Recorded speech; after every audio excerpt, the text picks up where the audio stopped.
So, viewers, let's now talk about the next session, the first session, in fact, of the day. For that, we are going to be joined by three power-packed leaders: Vibhuti Garg, Director, South Asia, Institute for Energy Economics and Financial Analysis; Tanya Singhal, Vice President and Country Head, India Global Energy Alliance; and Aarti Khosla, Founder, Director, Climate Trends, as they will be discussing Scaling Energy for India 2035, and they are going to be in conversation with Managing Editor Times Now, GEAPP, who's going to be joining us in just a few moments because the Minister has just left and he's going to be joining us just now. But ladies and gentlemen, this is going to be a very interesting session because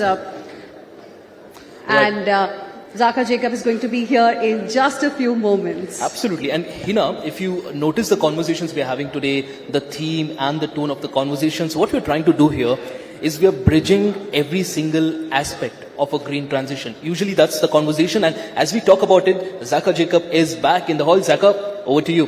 Big round of applause, ladies and gentlemen, for this session on Scaling Energy for India 2035.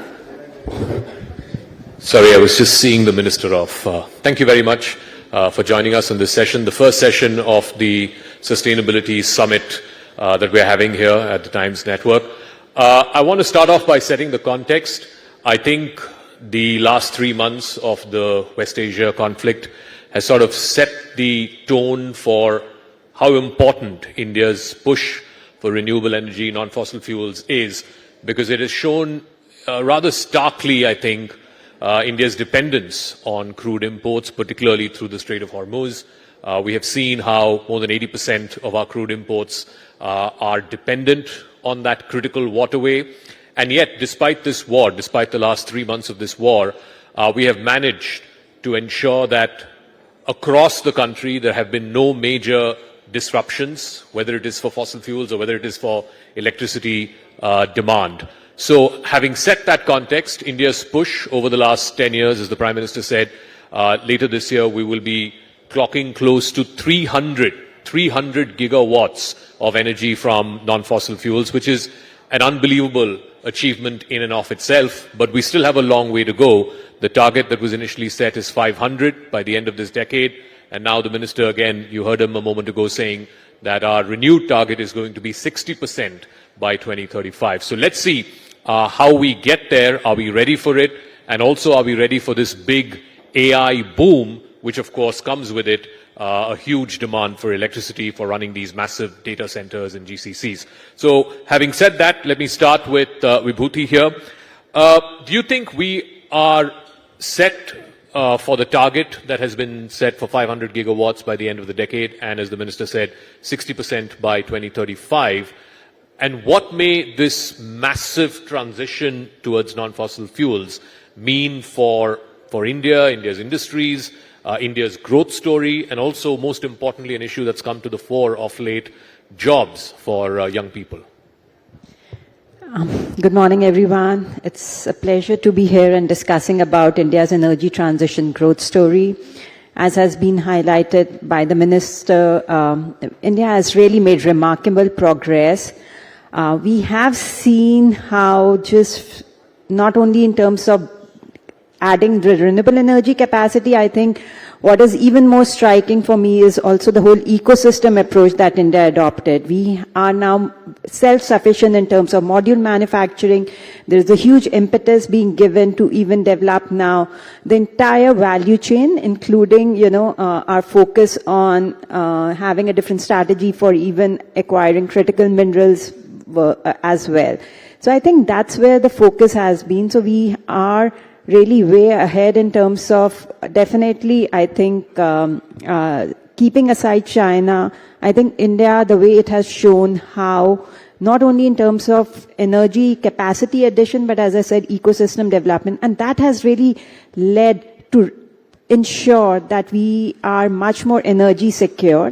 So while a lot of countries struggled when the Strait of Hormuz, the West Asia conflict happened, but India was much better prepared just because we had huge energy coming from renewable energy sources and which was domestic. So I think that's where our focus has been, and it has also led to a lot of new job creation. And what I think now needs to trickle down is how, while at the center we have very conducive policies, but how it trickles down at the state level. We have seen how in so many different states, Rajasthan, Karnataka, they've shown immense deployment of renewable energy, but I think what now needs to be more focused in terms of how do we bring in grids that can support this renewable energy deployment? How do we bring in more storage, which we have been lagging in some sense. There has been huge interest in terms of auction that has happened, but the real-time development has been much slow, and I think that's where our focus needs to be. So, Tanya, we mentioned about the Strait of Hormuz crisis and how that's a criticality which has come to the fore now, and we need to reduce our dependencies there. But when you make the switch to renewables, there are dependencies there as well. For example, I think almost 90% of the world's EV batteries are being manufactured in China. That's a critical dependency. Almost 90% of the rare earth processing happens in China. When, God forbid, the next conflict comes, how prepared is India to address these criticalities and to reduce our dependence on these criticalities? Thank you so much, and good morning, everyone. I think you're raising a very pertinent question to say, while we are talking about a 300 gigawatt, almost 300 gigawatts capacity installed on the ground, if need be, tomorrow if an energy crisis escalates, how well prepared are we, right?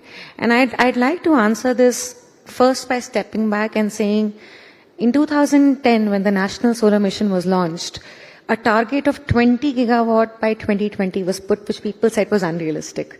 And now we are talking about 65% of India's power by 2035 coming from renewables. So one of the things I've seen for India is we keep moving the goalpost for our own self because we exceed and over-exceed it.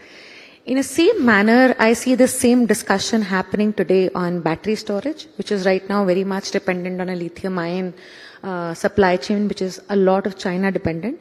But I also see the same discussion happening a few years earlier in 2010 to 15, when the renewable solar capacity was scaling and a large chunk of modules were imported from China.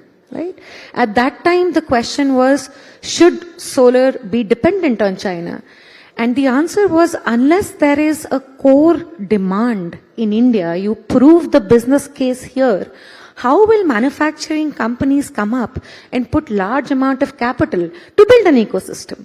I think the same question is being asked today, right? There is a lot of potential of storage and other technologies, but for manufacturers to come in and the incentives that are being given by the government in terms of VGF will only be successful if they see that installation, that auctions of 90 gigawatt are actually converting into real projects on the ground. And somewhere that's also where Global Energy Alliance is coming in and saying, can we build on the ground? Like, for example, our project in Kilokri, which is a 20 megawatt, 40 megawatt hour storage project, as one of its kind, proved in the last 1.5 years that there is an economic viability in storage, which encourages manufacturers to then build this locally and not just be dependent on China. Similarly, we have run a challenge called Entice 3, where we are encouraging startups to come in with alternate chemistries, sodium ion and other chemistries that they can flourish here in. So the limited point I'd like to bring is we need the demand. The certainty of the demand will then get the supply. We have seen this story happening for solar.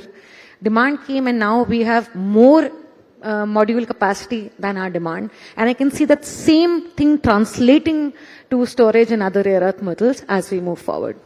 Aarti, in terms of, again, the minister mentioned about how India's revised NDC targets are now looking at 60% by 2035.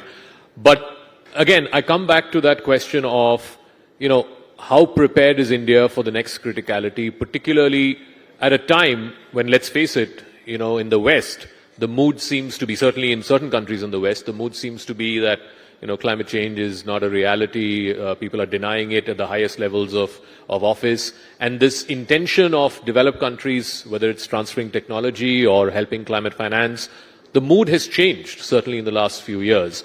So in that context, for a developing country, a global south country like India, to press on, how easy or difficult would that be?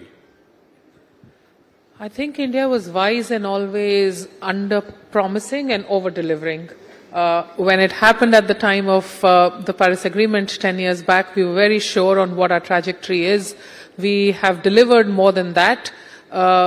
India's story of energy transition hasn't been a story which just has to be told to the West. It lies in what makes sense here, what's logical for states to do, and therefore it's not been separated from the story of climate action as it should be.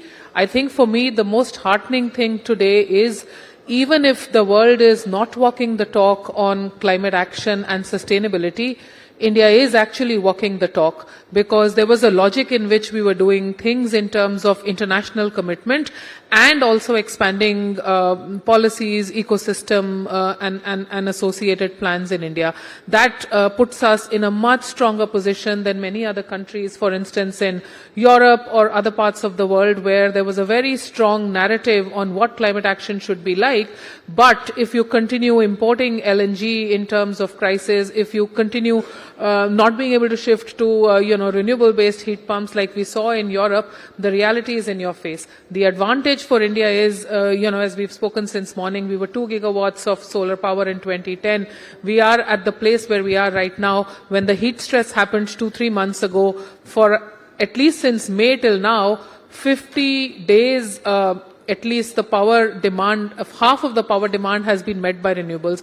All this is not possible when you're doing narrative management. All of this is possible if climate goals are first deeply enshrined in what national policy is.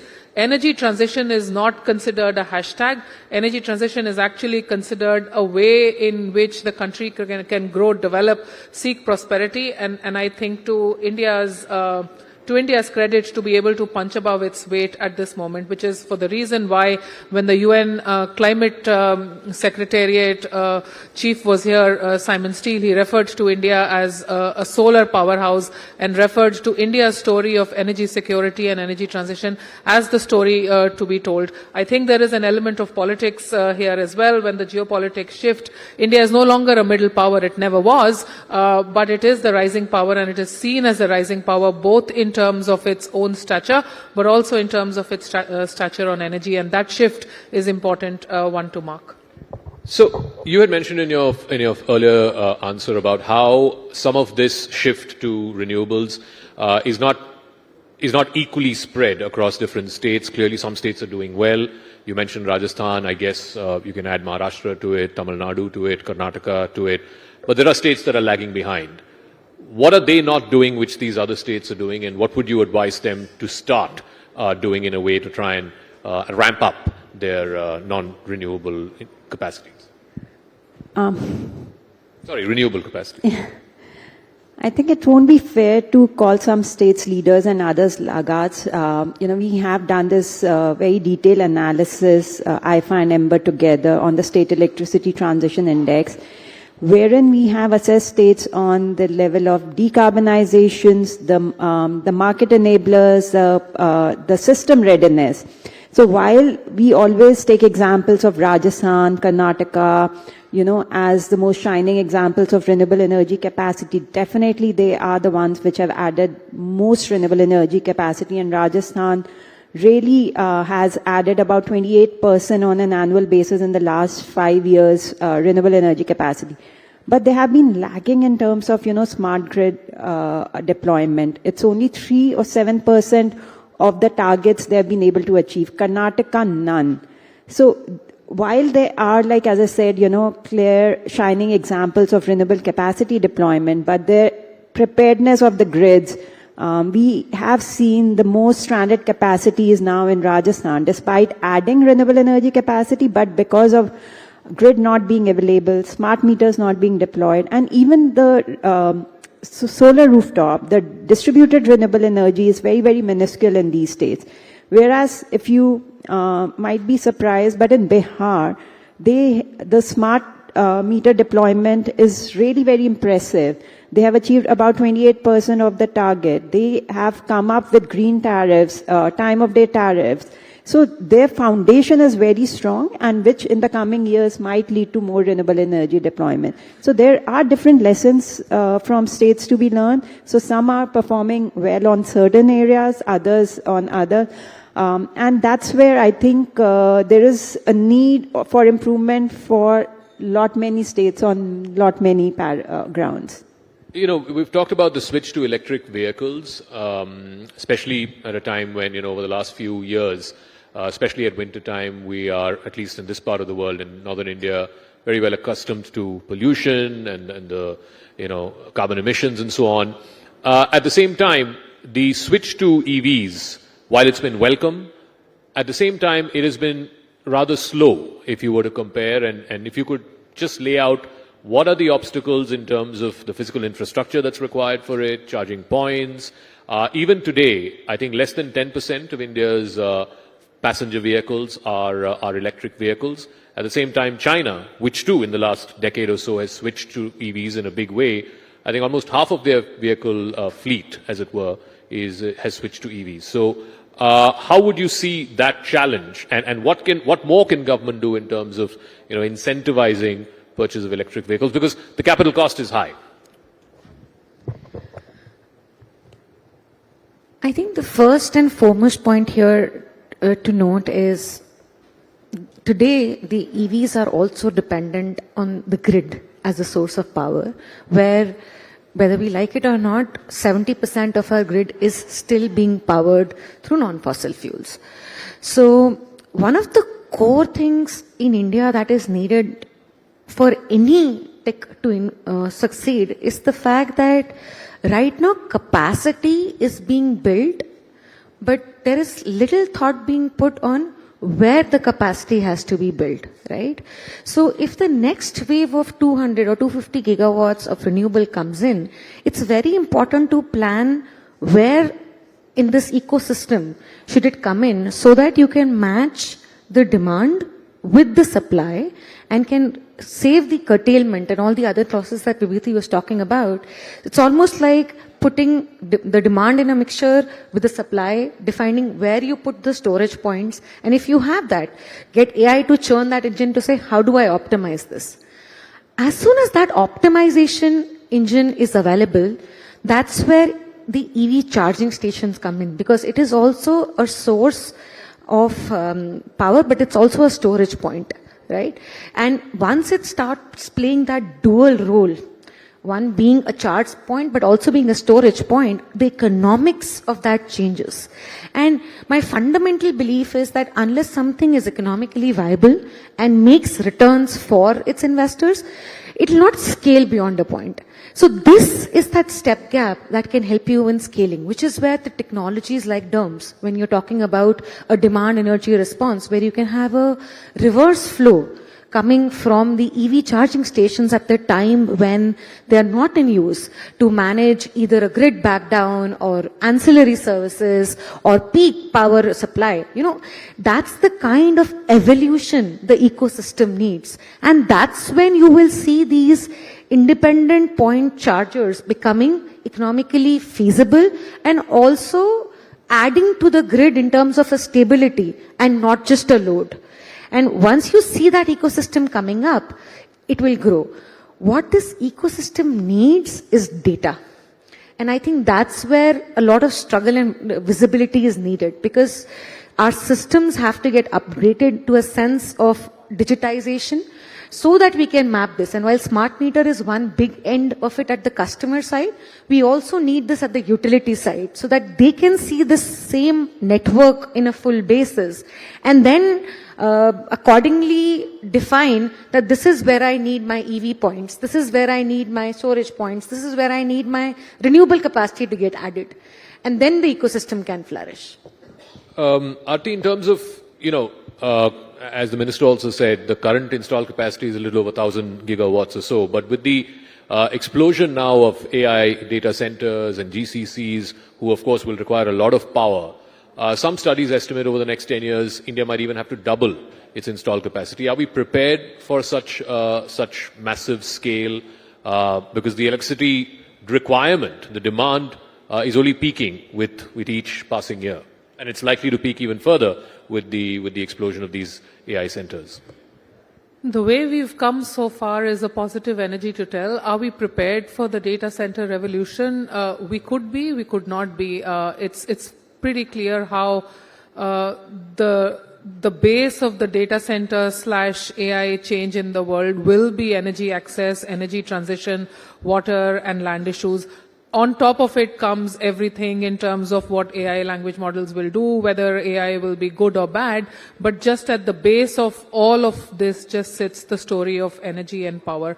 So I think there are just two ways to answer this question. One is, will we do it right or will we not do it right? If we do it right, we will make sure that AI data centers are actually made at places where renewable power can be evacuated properly, and data centers the first time and in the first instance can be powered by green. Because if data centers are not powered by green energy and start to compete with municipalities for energy supply, that's the place we already start to have it wrong. There are instances where, a first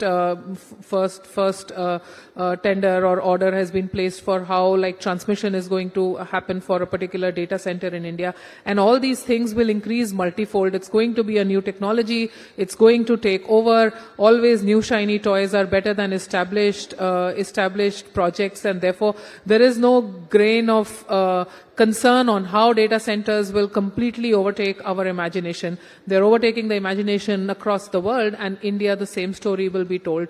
The point at which it will intersect is, we've come this far in terms of installing renewable energy. There are gaps that remain in terms of how grids can be established, how transmission of same renewables can happen. If we are going to expand, data centers will not be powered on renewable energy. You will have more competition with fossil power coming up. That itself is going to take India back, a couple of years. That I don't think is the trajectory we will follow, which is why there is a lot of recognition of data centers being powered by green, but also green manufacturing and domestic manufacturing coming up in states like Tamil Nadu already. The minister was talking about, our states and Karnataka. I mean, Karnataka is the size of United Kingdom in terms of population. And also in terms of fossil and non-fossil split, UK receives almost 70% of its energy through clean sources. So does Karnataka, about 60 to 70%. So we do have the basic principles in place. I think when it comes to AI and the speed and the scale at which AI will grow, we also need systems so that we are not just complying to what needs to be done. There is a certain amount of leadership in terms of how we are seeing both AI and energy transition, because otherwise it's very, very easy for those goals to collide with each other. The effort we have to make is that they should not collide. They should run in complementarity. Just to take that thought forward, financing this will also mean that the markets will have to make that distinction between, models that can scale up based on clean energy and models that are already based on thermal assets. Is the market willing to make that distinction, or is the race and this crave for data centers overtaking the quality of the power that they are deriving? The market is responding, but I would say it's responding more offshore rather than in the domestic space, having this distinction between thermal financing versus renewable energy financing. We are seeing positive trends. As per the RBI recent data, we did see decline of about 13% of investments towards gas or coal and nuclear, but increasingly 17% investment to renewable energy. So there is a shift. But what is more important also, we are seeing within the debt, raising finance, other than the equity finance, there is definitely in India, the bond market is still not as mature. Globally, in 2025, we had raised about $500 billion of bond issuances, but in India, it was minuscule.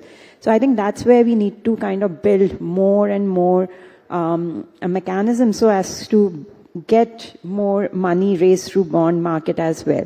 We are seeing how, if we look at corporate examples, NTPC Green and Adani Green are outperforming their own, counterparts, which are thermal-based energy or power sector companies. So there is definitely a more premium being attached to green companies, and they are able to access finance.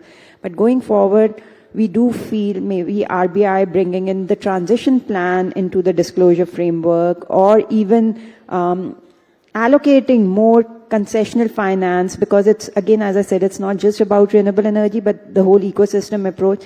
And there are need to come up with more de-risking mechanisms to help get more investment and concessional rates to build the whole ecosystem approach. So, yeah. So, one piece we haven't talked about is the switch to hydrogen. Just recently we saw the Prime Minister inaugurate India's first hydrogen train. Just speak to our audience about whether that switch can happen at scale and what are the impediments therein. Sure. I think any technology as we start takes time to mature and scale.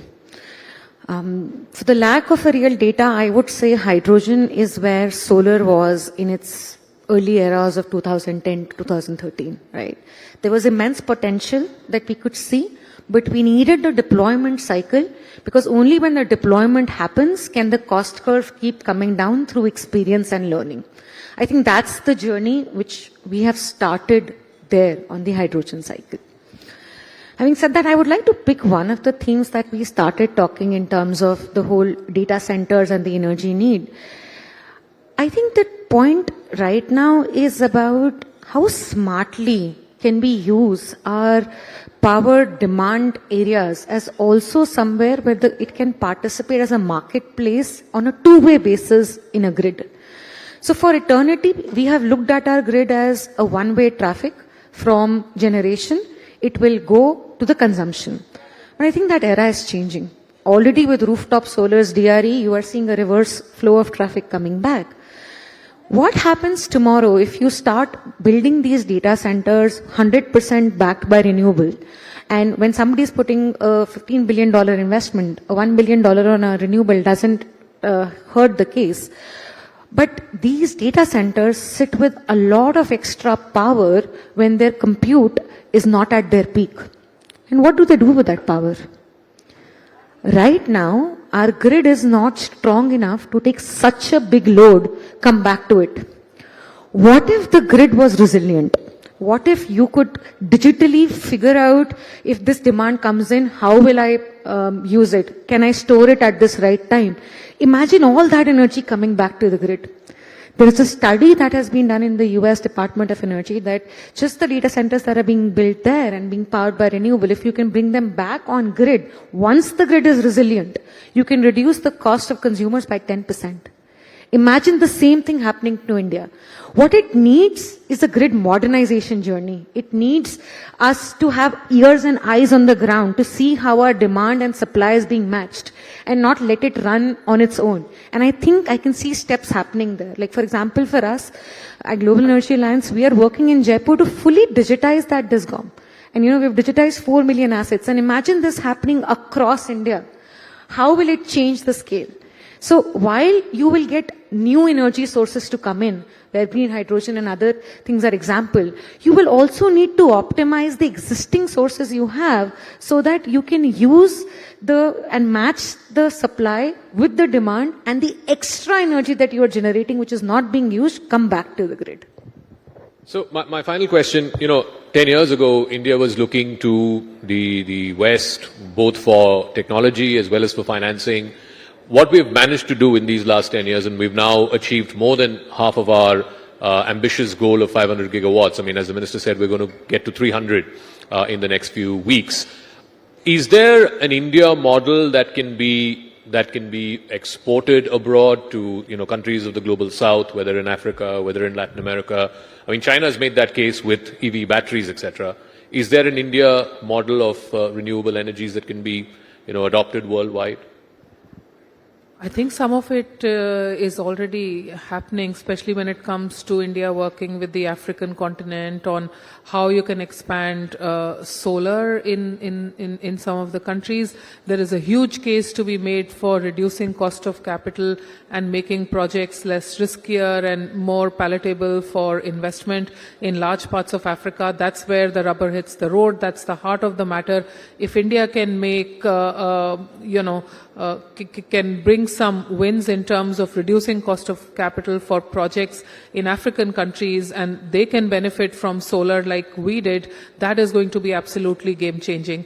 This is a year where we have the BRICS presidency. We all know that there is fractured geopolitics in all parts of the world, but certainly, this moment gives India a chance to bring forward its victories over the last 10 years, especially at a time where the West may not want to walk the talk and may want to further shift goalposts in terms of what #climate action means. We can base it in terms of work that we have done and show it as a measure of success. I also feel with all the good work that we have done on ramping up green manufacturing, etc., there is something to be done with Southeast Asian countries in showing what the model of energy transition is, so that just transition is not just a catch-all phrase which means everything, but there is comparable input that we can give to countries in Southeast Asia, Indonesia, Philippines, Vietnam, on what does it actually mean when you have to turn your energy systems from fossils to non-fossil. So I actually feel that India is at a very, very right moment at the moment to